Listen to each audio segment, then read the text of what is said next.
كابتن بشارة، ازيك يا زعيم؟ ازيك؟ الحمد لله. عامل ايه؟ طبعا يعني مبسوط جدا جدا من السبورت الكبير جدا اللي انت بتقدمه لي وبتقدمه للفريق. اقل واجب. يعني حقيقي في تفاصيل كتيرة قوي قوي. بصراحة حابب ان انا اشكرك عليها وانا عارف انت مش مستني شكر ولا بيفرق معاك التصوير. انا اتحايلت عليك كتير عشان نعمل اللايف ده اساسا او الفيديو ده. ماشي. وفي تفاصيل كتيرة قوي من اللي انا اجي هنا، من اللي انا ابقى قاعد هنا، من اللي انا اعرف اتحرك هنا، من اللي انا اوصل لغايه ما الحمد لله النهارده. نورت الدنيا. كان في مشاركه وقبلها كان في تغطيه لكذا سباق. كل التفاصيل الحلوه دي انت كنت سبورت ليا فيها جدا جدا، ودعم نفسي ومعنوي وعلى جميع الاتجاهات. ودايما كنت تقول لي دوس وكمل. ومن وانا في مصر حتى من اول ما عملنا الفريق، يمكن انت يعتبر انت من مؤسسين الفريق ده حقيقي، وشريك نجاح. ومن 2018 ما شاء الله انت متمسك معانا بالفريق، ومتمسك الفريق يظهر بشكل كويس، ومتمسك بالافكار اللي احنا بنعملها والفنيات. ودايما فعلا زي ما انت لسه كنت بتقول في تبادل خبرات كبيره قوي. انا استفدت منها كتير والفريق عندنا استفاد منها كتير. فمهما اشكرك ما يفيش حقك بصراحه. لا يا عم، اقل واجب واقل حاجه. لا صاحب فعلا، والصاحب ساحب، وانت ساحب لحاجه كويسه جدا وحاجه احنا كلنا بنحبها. والحمد لله يمكن وصلنا بيها ان احنا النهارده اول مشاركه ليا دوليه في اوتو كروس في الامارات في حلبة ام القوين. ودي كانت حاجه بصراحه تجربه جميله جدا، فبشكرك عليها. الحمد لله. بس انت بقى شكرا. لو عايز تقول حاجه الكاميرا معاك. عندنا كلام كتير نقوله. طيب كويس. انا شريف بتابع معاه الفريق من 2018، من قبل ما يعمل اي حاجه خالص يعني. وشريف معرفه من 2013، من سباق، من اول سباق تايم اتاك. اي سي سي العبور، كان لسه اسمه اي سي سي العبور. اي سي سي العبور، عم سامي تحيه لعم سامي. طبعا. ساعتها انا كسبته بال 26. لازم نفتكر. تكسب الفئه كلها ما شاء الله يعني. الحمد لله. تيجي من اسكندريه وتخش بيها سباق ويحصل فيها مشاكل وتروح تصلحها مش عارف قريب من العبور، وتقوم راجع تاني تكمل السباق. صاحبه انجازات ما شاء الله. ليك صوره مميزه كده بالكاسات وحاجات جميله يعني. الحمد لله. فشريف انا متابع معاه من فتره كبيره، من 2018. وكنا يعني اللي حمسني ان انا ابدا مع شريف، او ان يعني اتابع شريف، ان هو كان بيعمل حاجه وما زال بيعملها. محدش بيعملها لحد دلوقتي، او من وجهه نظري او اللي انا شايفه ان محدش بينافس شريف في الحته اللي هو حط نفسه فيها. فواجب عليا وواجب على اي حد بيحب الموضوع ده وبيحب السباق ان هو يدعمه. مش لازم يعني الدعم المادي. طبعا كلنا محتاجين الدعم المادي، بس الدعم المعنوي، وان انت تديله المعلومه الصح وتاثر عليه المشوار هو والفريق اللي معاه والناس اللي لسه بتبدا في المجال. دي لو حاجه كانت عندنا او في الوقت اللي احنا كنا بننزل فيه سباقات كانت فرقت معانا كتير. فالحمد لله، واتمنى ان انا ما كنتش باثر معاه في اي معلومه في اي حاجه بيطلبها هو او اي حد من الفريق. وهو الفريق مش معمول ان هو يبقى يعني 5-6 وخلاص وهنفضل مكملين حياتنا بال5-6 دولت. لا يعني الحمد لله سنويا بيبقى في بتطلع كام واحد في السباقات كل سنه. خرجنا 6 دفعات، عملنا 6 مهرجانات، خرجنا اكثر من 150 متسابق. ما شاء الله. طيب. الفكره لا لسه 150 متسابق دولت يعني. سواء ان هم موجودين في الفريق او اتشرفنا بوجودهم شويه وطلعوا، هتفضل بصمه الفريق معاهم يعني. هتفضل اسم ان انت طلعت من فريق الابطال، ودي حاجه تشرف يعني. انت بدات بعربيه ستوك وبقيت بتعمل بيها حاجات او بتنافس بيها مع مجاميع تانية او مع ناس تانية. ده في حد ذاته انجاز بقى يتحسب لشريف، يتحسب للناس اللي مع شريف. هو انجاز يعني، مش هننكر الموضوع ده. هو الفكره بس عشان وانه يحط نفسه في وسط منظمين ويعني حقك يعني. مش يعني الفكره، وده اللي بيساعدني فيه طبعا ربنا، ثم فكره الفريق الاحتراف مش الاحتكار. وده يمكن اللي بيميزنا برضو اللي احنا بندور على عربيات الستوك بالظبط، او الناس اللي نفسها اوريدي تخش. فهي دي الفكره يعني. عربيات ستوك الناس نفسها تخش سباقات، ودي شريحه اكبر من المتسابقين. وده اللي انا دورت عليه لما كنت بكسب وبطلع مراكز قبل ما اعمل الفريق. كان دايما البوديوم جنبي كلها فرق وكلها لوجوهات وحاجات كده. كنت بتمنى ان انا ابقى في فريق. طب عشان بقينا في فريق اهو. لوجوهات اهو، عايز ايه تاني؟ فكنت يعني بتمنى ان انا ابقى في فريق، بس الحمد لله ابتديت افكر الواحد يعمل فريق عشان يساعد الناس اللي نفسها تخش سباقات، والعقبات والمشاكل اللي اوريدي قابلتني في سنين، فابتديت ان انا احلها للناس. الحمد وزي لله. ما انت بتقول احنا في متسابقين دلوقتي ما شاء الله ليهم بصمه كبيره، وشرف لينا اللي هم بدايتهم كانت معانا وهم دلوقتي كملوا مثلا في فرق محترمه وفرق احترافيه، وفي منهم بيشارك بشكل منفصل، وفي منهم لسه موجود في الفريق. فيعني هي دي الفكره، الاحتراف بالظبط وليس الاحتكار. مش لازم نفضل بالظبط مكوشين عليه، لا، انت عايز تكمل لوحدك ماشي، عايز تكمل معانا برضو ماشي، عايز تكمل في فريق تاني، ده حاجه تفرحنا يعني. بالظبط. ونتمنى نشوف الناس اللي طلعت من الفريق ترجع تاني تضيف بقى للفريق. ان شاء الله. ما هو يعني دي فكره، جيل بيسلم جيل، ده بيحصل في متسابقين يعني كابتن احمد عناني لغايه وقتنا هذا بيجي التدريبات، وهو ما شاء الله دلوقتي في فريق هاشم تيم، وده فريق حاجه جميله جدا. اتشرفت وهو بيه لما نزلت مصر بالظبط، وهو اداؤه وقابلته. كويس جدا وماهر جدا. وفي نفس الوقت لما يبقى في تريننج ولا في اي ايفنت احنا بندعوه ليه بيجي وبيبقى سبورت للناس الجديده بالذات وبيشجعهم. وفي جميل. حتى يعني في تفاصيل جميله كده هو بيعملها معانا. احمد عبد الله ما شاء الله بطل صاحبه بقى في صفوف الفريق دلوقتي، ويعني لا في حاجات جميله قوي بصراحه، بالظبط. في نماذج مشرفه يعني. يعني احنا كرياضه المفروض ان احنا ما نخلقش عداءات، يعني احنا بنكمل بعض. ويعني يعني لو احنا بنشترك النهارده في سباق انا ما اشتركتش فيه، شريف اشترك فيه، فانا المفروض عليا ان انا ادعمه، يعني ادعمه باي حاجه انا هقدر اعملها له، لازم هقدمها، سواء ان هو معايا في نفس الفريق او حتى لو صدفه ان انا قابلت حد تاني من مصر. يعني في يوم من الايام كنا منافسين، فاحنا زمايل، يعني زمايل وعلى الاقل مصريين، يعني نفس الجنسيه، مش هنعادي بعض. مش هنيجي هنا مثلا تبقى الجنسيات كلها مترابطه وقلبها على قلب بعض، واحنا هنقعد ننطح في بعض. يعني كفايه ان احنا بننطح في بعض هناك. بالظبط. في مصر يعني تكمله كلامك، بالظبط. الموضوع صعب. فكره الفريق عشان الواحد يوصل بيها للي احنا فيه دلوقتي ده صعب جدا. التنظيمات في الاول، او التنظيمات عامه في مصر، وتنظيم ايفنت في مصر صعب، وتنظيم ايفنت عربيات بالذات صعب. والمجال يعني حدث ولا حرج. والواحد مش عايز يخش في تفاصيل، بس الواحد يعني لا، بيلاقي حاجات. انا هبقى المذيع بتاعك دلوقتي، وهتعرفنا كل تفاصيل النهارده، ايه اللي حصل، وكل تفاصيل سفريتك، ايه اللي حصل وعملت ايه بالظبط وجيت يعني. ازاي وعملت ايه وبدات ازاي وكملت ازاي. لسه هنكمل. انا جاهز. هنكمل. لا، تكمل بقى الكلام اللي انت كنت بتقوله الاول. التفاصيل في مصر صعبه، التنظيم في مصر صعب جدا. اولا فلوس كتيره قوي قوي قوي قوي. ايجار بس الارض، السيت اب اللي بيتعمل عليها، الدايره اللي انت بتشتغل في وسطيها، اوريدي منظمين محترمين جدا وبيدوك سبورت وبيشجعوك وبيساعدوك. ومتسابقين برضو من مجال بيشجعوك وبيساعدوك، مجرد ان هم يعرفوا ان انت عايز تعمل حاجه جديده او بتساعد اللي فيه جيل جديد يخش. وده الهدف، عشان يبقى فيه منافسه اكتر، وعشان يبقى فيه بنشوف ناس على البوديوم مختلفين، مش يبقى هو نفس البوديوم بنفس التسلسل مع اختلاف بس المراكز، بنفس الجمهور اللي اثنين ثلاثه اللي بيجوا معاهم. لا، الفكره من الفريق، لا، الموضوع يزيد. والحمد لله ده بيساعدنا عليه ناس كتير قوي، وفرحان بجد الحمد لله اللي وصلت بيه بالفريق لغايه دلوقتي. طيب تمام، دي حاجه كويسه وحاجه تشرف، علشان مش كل شويه يطلع جيل ويتسمى عليه جيل، ويعني يطلع في السباقات وما يوصلش لحاجه وينتهي، ويجي مكانه ناس تانية بتبدا من الصفر، ونفضل على طول في دايره ان المتسابقين بيبداوا من الصفر. فان انت تعمل فريق، والفريق دوت يوصل لحاجه اكبر، سواء ان هم جوه مصر او ان هم يطلعوا من بره مصر. اللي احنا ان شاء الله، او الرؤيه الجديده دلوقتي اللي احنا نوصلهم لبره مصر. الحمد لله في مصر عملنا بصمه كويسه في سباقات السبيد، كويسه جدا على مستوى الولاد، وعلى مستوى الشباب، وعلى مستوى البنات، وعلى مستوى الاشبال كمان. عندنا من سن 9 سنين في ناس بتشارك. عندنا نيكول بديع، بنت مينا بديع متسابق معانا في الفريق الجوكر وبتشارك معانا. وعندنا ادهم ابن كابتن ولاء برضه 12 سنه وبيشارك. فبقى في اشبال وبقى في ولاد وبقى في بنات، فالموضوع الحمد لله ابتدى ياخد شكل كويس. حلو جدا، حلو جدا.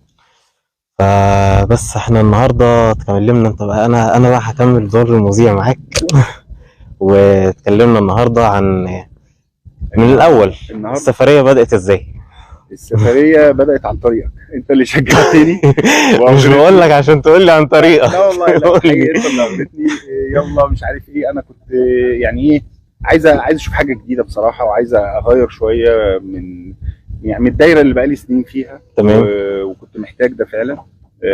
في ضغط ولود وشويه حاجات جميله كده بسبب التنظيمات زي ما بقول كده. فالحمد لله لما اقترحت عليا انت اللي انا اجي، سبحان الله التاشيره انت عملتها في اقل من كام ساعه، يعني بفضل ساعتين ربنا، 3 حاجه بفضل كده. ربنا الحمد لله. بفضل ربنا.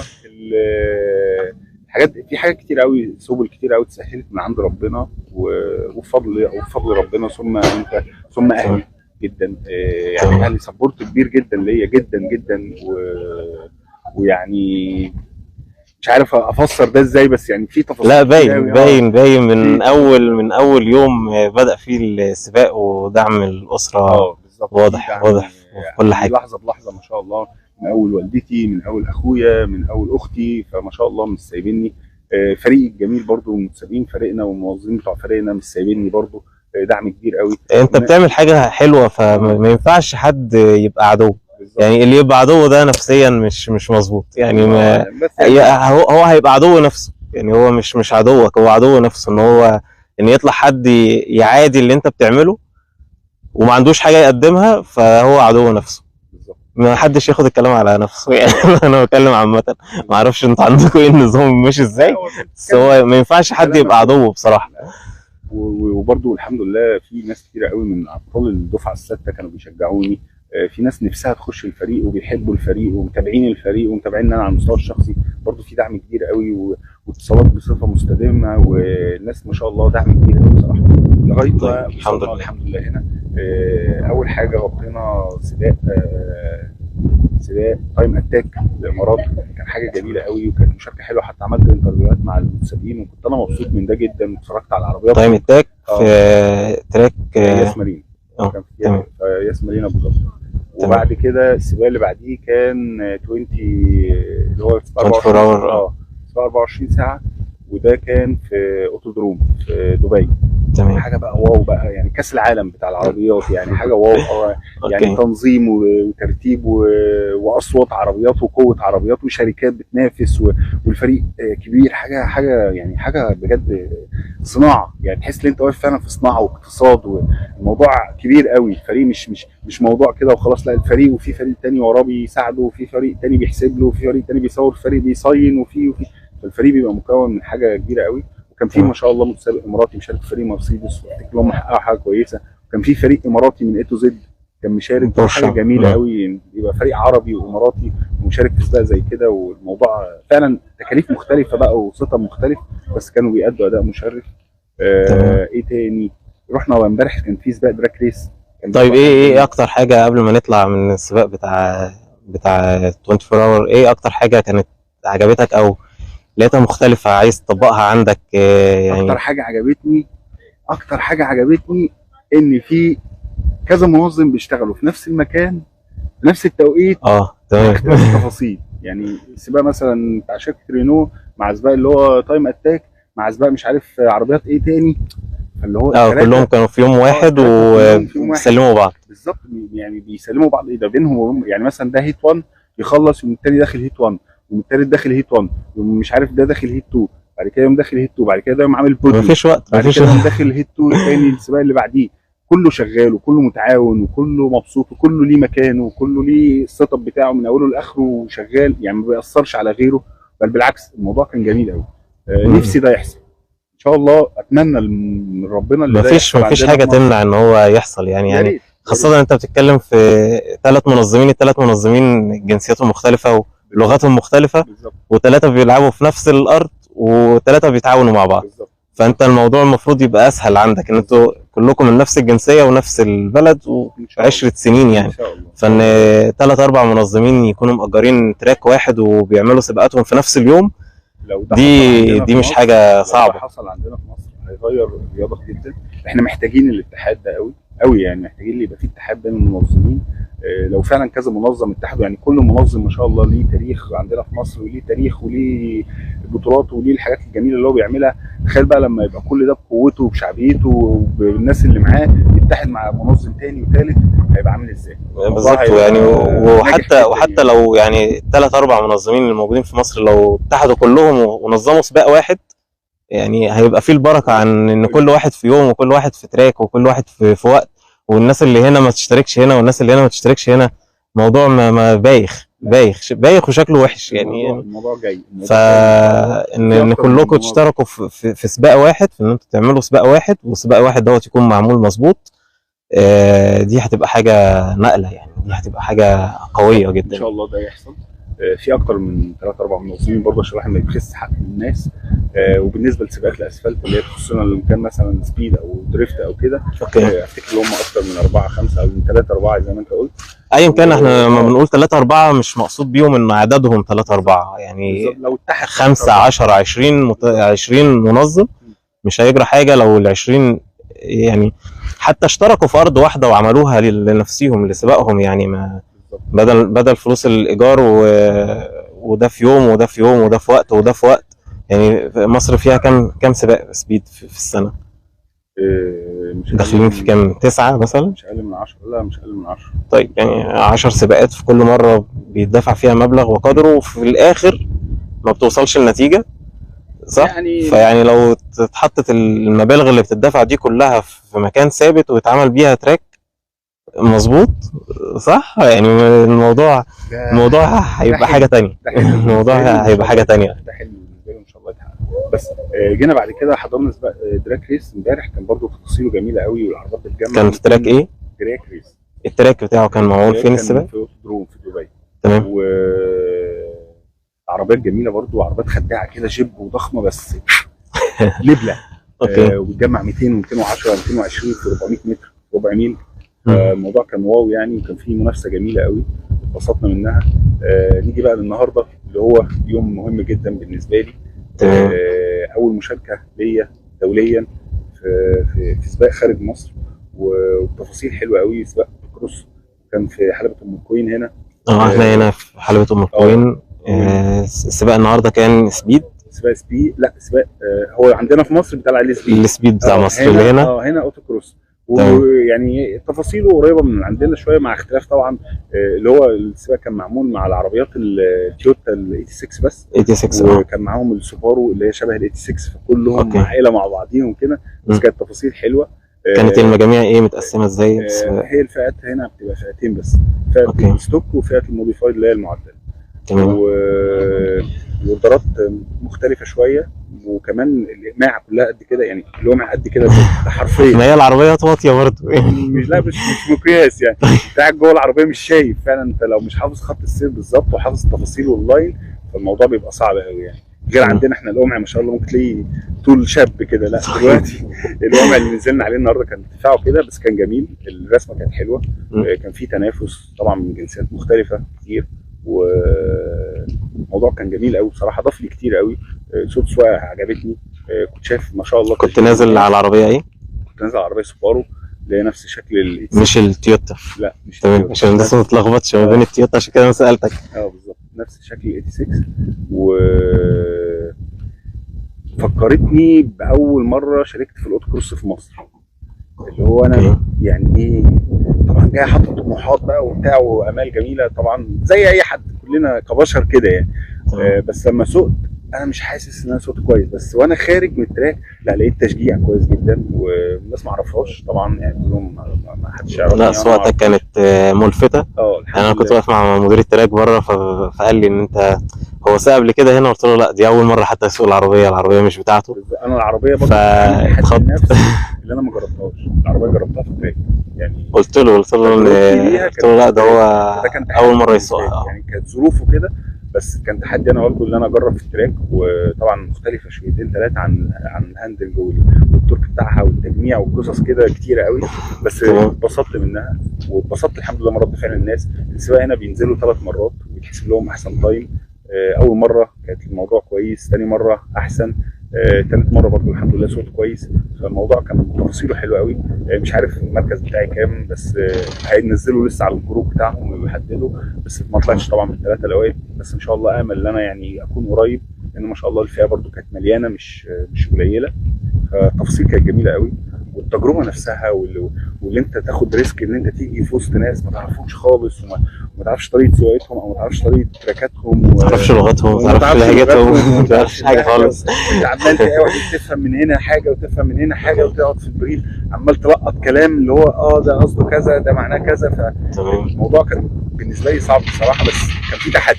اتبسطت جدا من التحدي، واتبسطت الحمد لله ان انا وصلت له النهارده. المشاركه بالنسبه لي كبيره قوي وفرقت معايا.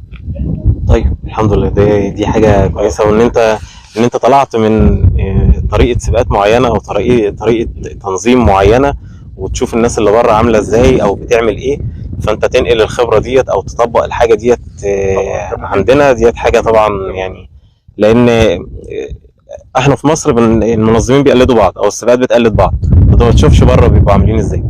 فانت لما تاخد خبره من بره او تشوف اللي بره بيعمل التراك ازاي وترجع تطبقه عندك، هتبقى متميز في الحاجه زي دي.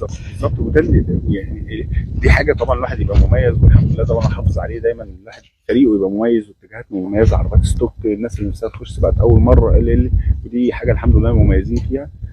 معرفش مميزين فيها على مستوى الوطن العربي ولا لا، بس احنا مميزين فيها في مصر جدا. الحاجات اللي انت لسه قايلها دي كويسه برضو، لان دي خبره جديده واحنا محتاجين. يعني كل ما يبقى في افكار جديده بتبقى حلوه، كل ما فعلا منظم بيطلع بحاجه جديده كلنا بنفرح بيها وكلنا بنشجعه على ده، لان ما شاء الله عندنا منظمين كبار واصحاب خبره وفعلا ليهم يعني ليهم فكر في المجال كويس جدا وليهم بصمه كويسه، ولما زي ما بيقولوا كده بالبلدي بيفتحوا الدرج وبيطلعوا منه افكار، فالموضوع بيبقى جميل قوي. وده شفناه في نماذج كتيره قوي مع المنظمين بصراحه بحترمهم. انا شفته مع كابتن سامي لما انا في يوم من الايام عملت سباق، كان كابتن سامي هو الداعم الاول يعني. بالزبط. يعني حتى التايم سيستم وحاجات كتير من اللي هو بيستخدمها ما بخلش عليا فيها يعني بصراحه. سامي هو منطق الميزان، يعني الراجل بيساعدنا اوريدي كفريق من زمان وسبورت لينا لغايه وقتنا هذا. كان في برضه كابتن احمد رضوان عمل سباق اسمه دريفت جيم حاجه كده، يعني شويه افكار لا ما شاء الله. وفي ناس ابتدت تطلع توين دريفت، عمل سباق توين دريفت وده كان نقله لينا، وافتكر ان هم بينظموا حاجه قريب تاني او هينظموا حاجه قريبه تانيه. فلا في منظمين ما شاء الله بيعملوا حاجات حلوه. طيب يعني ان شاء الله السنه دي 23 يبقى فيها حاجات حلوه تفيد الرياضه وتبقى نقله كويسه ليك. مش هخليك تحرق الحاجات الحلوه اللي انت شفتها هنا وعايز تكملها هناك، بس موضوع المتسابقين اللي احنا شفناه في دبي بياخدوا الكاسات ازاي وبيستلموا الحاجات ازاي، دي في اول تراك. خليها كده، دي في اول تراك لازم تتطبق. خليها كده مستخبيه ان شاء الله في اول ايفنت لينا ان شاء الله هنعمل دي حاجه مختلفه. دي حاجه مختلفه ولازم تطلع من عند شريف الاول ان شاء الله. بعد كده تطبق بقى عادي مش مشكله. ان شاء الله. وطيب والايام اللي جايه ناوي على ايه؟ هتعمل ايه الايام اللي جايه؟ بعد اللي انا شفته والخبرات الكتيره قوي دي محتاج ان انا اقعد كده ارتب ورقي وان شاء الله نطلع بافكار حلوه في مصر، وربنا يكرم.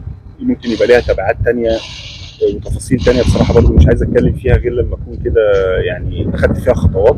فان شاء الله خير، يعني في تفاصيل حلوه ان شاء الله جايه. دعواتكم بس كتير كده، ادعوا كتير ان شاء الله تفرحوا بينا. ادعوا له ودايما كملوا معاه، يعني كملوا معاه، وانت برضو تكمل مع الناس التانية ان شاء الله. يعني ما تبخلش انت، يعني هم الناس مش هتبخل عليك فانت ما تبخلش برضو عليهم. انا عارف ان انت ما بتبخلش على حد بتكلم معايا حد بنفسي ده رسائل حتى يعني الرسائل بتاعت الصفحه او رسائل اللي حد بيكلمني على الحاجات الفريق او انا برد على طول بنفسي، وده بيفرق. يعني الاقي ناس تستغرب انت شريف صقر، انت مش عارف ايه، انت كابتن الفريق انت.